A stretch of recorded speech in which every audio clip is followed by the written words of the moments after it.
गणेश चतुर्थी व्रत कथा। नमस्कार भाइयों बहनों, जय माँ गायत्री। आप सभी का मेरे YouTube चैनल शुभकर माही अष्टो में स्वागत है। आज के इस वीडियो में सुनते हैं गणेश चतुर्थी व्रत कथा। आप सभी से अनुरोध है, अगर आप मेरे चैनल पर पहली बार आए हैं तो प्लीज हमारे चैनल को सब्सक्राइब, वीडियो को लाइक और वीडियो को ज्यादा से ज्यादा शेयर अवश्य करें, ताकि आपके साथ साथ आपके अपने भी इस कथा का लाभ ले सकें। पौराणिक कथा के अनुसार स्कंद कुमार कहते हैं कि समस्त ऋषियों, आप लोग पुराण में वर्णित मंगलदायिनी कथा को सुनिए, जिसमें भगवान श्री गणेश के व्रत के महात्म का वर्णन किया गया है। हे द्विजवरों, जिस समय पांडु पुत्रों को वनवास हुआ, वे सब धर्म परायण और भगवान कृष्ण की उपासना करते थे। एक समय की बात है कि अपनी इच्छा से भ्रमण करते हुए व्यास जी उन लोगों की कुटिया पर पहुंच गए। व्यास जी को देखकर सभी करवद्ध हो गए, उनके सम्मुख खड़े हो गए और कहने लगे, आपके दर्शन करके हम लोग धन्य हो गए और साथ ही हमारी कुटिया भी धन्य हो गई। आज आपके दर्शन से हमारा जीवन धन्य हुआ। आज हम लोगों का सब कुछ सफल हुआ, क्योंकि आज हम लोगों ने आपके दर्शन प्राप्त किए हैं। आपके दर्शन मात्र से कष्टों का निवारण हो जाता है। आपने मेरी कुटिया में पदार्पण किया है, अतः हम लोग आपका स्वागत करते हैं। हम लोग राजयुत होकर भी आज अपने आप को धन्य मान रहे हैं। ऐसा कहकर पांचों पांडव भीमसेन, युधिष्ठिर, अर्जुन, नकुल और सहदेव उन्हें प्रणाम करके उनके सामने खड़े हो गए। पाद, अर्घ्य, आचमन और आसन प्रदान करके द्रौपदी ने हाथ जोड़कर उनसे कहना प्रारंभ किया, हे मुनिवर, मैं राजरानी होकर भी दुर्योधन की भरी सभा में केस पकड़कर अपमानित हुई और वनवासिनी बनाई गई। अब मैं क्या उपाय करूं जिससे हमारे सभी क्लेशों का शमन हो जाए तथा हमारे शत्रुओं की पराजय हो जाए। इस प्रकार युधिष्ठिर द्रौपदी के संकट नाशक उपाय पूछने पर सर्वज्ञ व्यास जी ने कृपा पूर्वक उन्हें उपाय बताया। हे महाराज, इस प्रकार संपूर्ण विश्व में आपके जैसा कोई दूसरा धर्मात्मा नहीं है। मैं आपसे ऐसे व्रत का वर्णन करूंगा, इससे आपके समस्त दुखों और कष्टों का निवारण हो जाएगा। इस व्रत शुभदायक, फलदायक, दिव्य और पृथ्वी पर सभी मनोरथों को पूर्ण करने वाला है। इस व्रत के करने से विद्यार्थियों को विद्या और धनार्थियों को धन का लाभ होता है। इस संबंध में एक प्राचीन कथा है, जिसका मैं तुमसे वर्णन करता हूँ। युधिष्ठिर, उसे तुम ध्यान से सुनो। प्राचीन समय की बात है। सतयुग में चंद्रसेन नामक एक राजा थे। वे अपनी रानी के साथ दीक्षा लेकर परिवार के सहित रहते थे। वे अपने स्वजनों, उनके पुत्रों एवं कुटुंबियों के साथ अपना जीवन आनंद पूर्वक व्यतीत कर रहे थे। सौभाग्य से उनकी रानी बहुत ही गुणवती तथा पतिव्रता थी।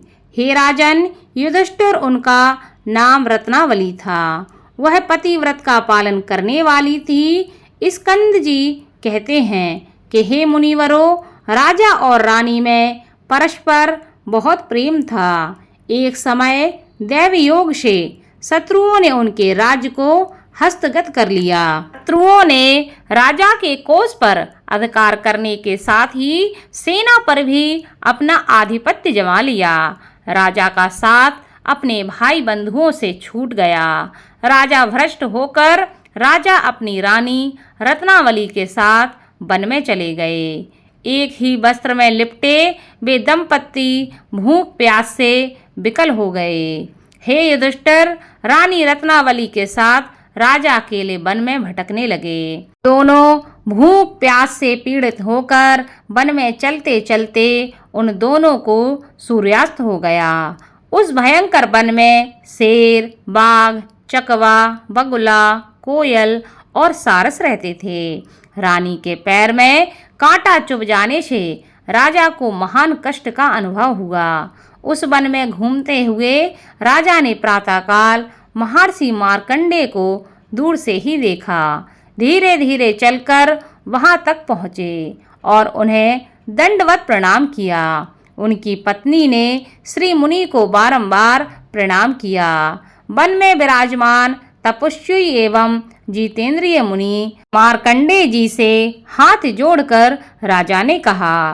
राजा ने पूछा कि हे मुनिवर, मैंने पूर्व जन्म में ऐसा कौन सा पाप किया था जिससे मेरी राजलक्ष्मी शत्रुओं द्वारा छीन ली गई है। मार्कंडेय मुनि ने उत्तर दिया कि हे राजन, आप अपने पूर्व जन्म के वृतांत को सुनिए। मैं आपको बतला रहा हूँ। एक बार आखेट यानी कि शिकार के लिए आप गहन वन में चले गए। हरिणित, चीते, खरगोश का शिकार करते करते उस वन में रात हो गई और अधिक मास की चतुर्थी आ गई।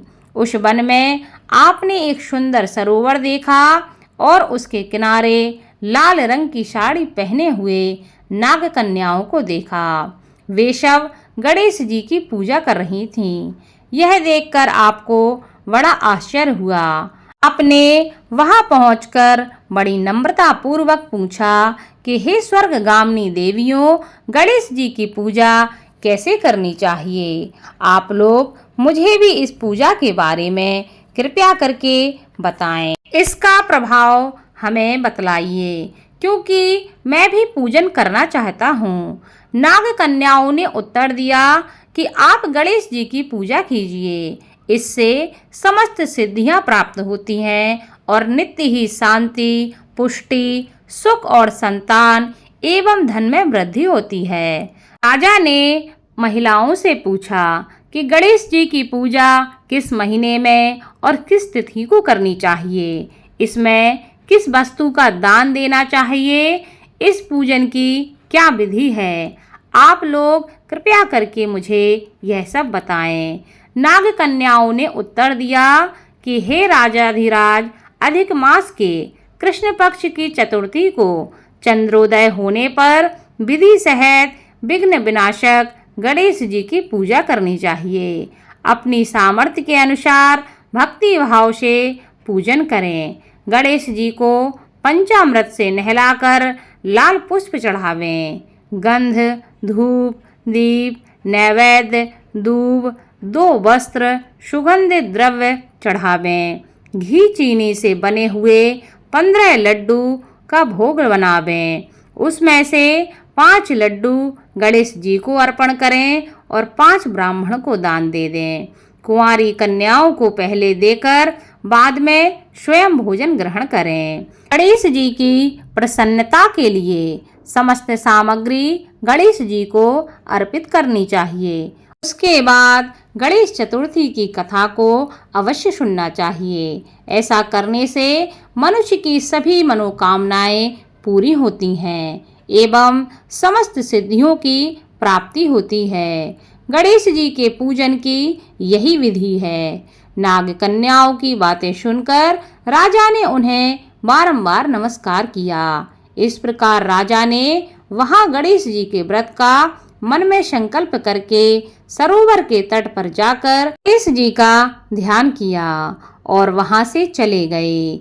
इसके प्रभाव से गणेश जी आप पर प्रसन्न हो गए और आपको पुत्र, स्त्री, धन धान्य आदि से पूर्ण कर दिया। आपके महल में रत्नों के हार, स्वर्ण, गौ, हाथी एवं घोड़े, धन धान्य की वृद्धि होने लगी। कोई भी अभाव आपके जीवन में ना रहा। लेकिन कुछ दिनों के बाद आप धन को पाकर अपना व्रत भूल गए। इसके अनंतर आप उस जन्म में मृत्यु को प्राप्त हुए। हे राजन, उस जन्म में जो पूजन किया था उसके प्रभाव से आपका जन्म राजवंश में हुआ और सहृदय की मित्रता, सुंदर नारी का समागम एवं सुंदर शरीर की प्राप्ति होने से धनमद में आकर आपने व्रत करना छोड़ दिया, जिसके कारण आपकी ऐसी दुर्गति हुई है। राजा ने पूछा कि हे ब्राह्मण, अब मैं कौन सा काम करूं जिससे वर्तमान संकट से मुक्ति मिल जाए, जिस उपाय से हमारे जीवन के विघ्नों और कलेशों का नाश हो जाए तथा मुझे शांति की प्राप्ति हो। हे मुनिश्रेष्ठ, कृपया करके मुझे उपाय बताएं। मार्कंडेय मुनि ने कहा कि हे महाराज, पूर्वोक्त रीति से आप गणेश जी की पूजा कीजिए और संकटनाशन गणेश जी के व्रत को कीजिए। इससे गणेश जी प्रसन्न होंगे और आपको पुनः राज्य वैभव प्राप्त होगा। इसलिए संपूर्ण कष्टों के शमनार्थ आप स्वयं गणेश जी की पूजा कीजिए। व्यास जी कहते हैं कि मार्कंडेय जी की बात सुनकर राजा ने उन्हें प्रणाम किया और अपने भवन को लौट गए। रानी के साथ राजा ने भक्ति पूर्वक विधिवत व्रत करना प्रारंभ किया। व्रत के करने से उनके शत्रुओं का नाश हुआ। उन्होंने अपना खोया हुआ राज्य पुनः प्राप्त किया। गणेश जी की पूजा करने से सभी वस्तुएं सुलभ ही हो जाती हैं और सभी कार्यों में सफलता मिलने लगती है। स्कंद कुमार जी कहते हैं कि व्यास जी के वचन सुनकर महाराज युधिष्ठिर ने हाथ जोड़कर उनसे फिर से पूछा। युधिष्ठिर ने कहा कि हे कष्टों को दूर करने वाले महर्षि, इस चतुर्थी के व्रत की विधि बतलाइए। किस नाम से, किस मास में, किस प्रकार से गणेश जी की पूजा करनी चाहिए, तब इस व्रत में किस चीज का आहार ग्रहण करना चाहिए, कृपया करके हमारा मार्गदर्शन करें। तब व्यास जी कहते हैं कि हे राजन, अधिक मास में चतुर्थी को गणेश्वर के नाम से पूजा करनी चाहिए। लाल कनेर के फूल चढ़ाकर लड्डू आदि का भोग लगावें। लाल चंदन, रोली, अक्षत और दूब को एक एक नाम से अलग अलग चढ़ावें। तत्पश्चात विश्व प्रियाय नमः कहकर आचमन करें। ब्रह्मचारिणे नमः कहकर स्नान कराएं। गणेश्वराय नमः से वस्त्र पहनाएं। पुष्टिदाय नमः से चंदन चढ़ावें। विनायकाय नमः से पुष्प चढ़ाएं। उमासुताय नमः से धूप समर्पित करें। रुद्रप्रियाय नमः से दीप समर्पित करें। विघ्न नाशने नमः से नैवेद्य अर्पित करें। फलादात्रे नमः से तांबूल चढ़ाएं। संकट नाशने नमः से फल चढ़ावें।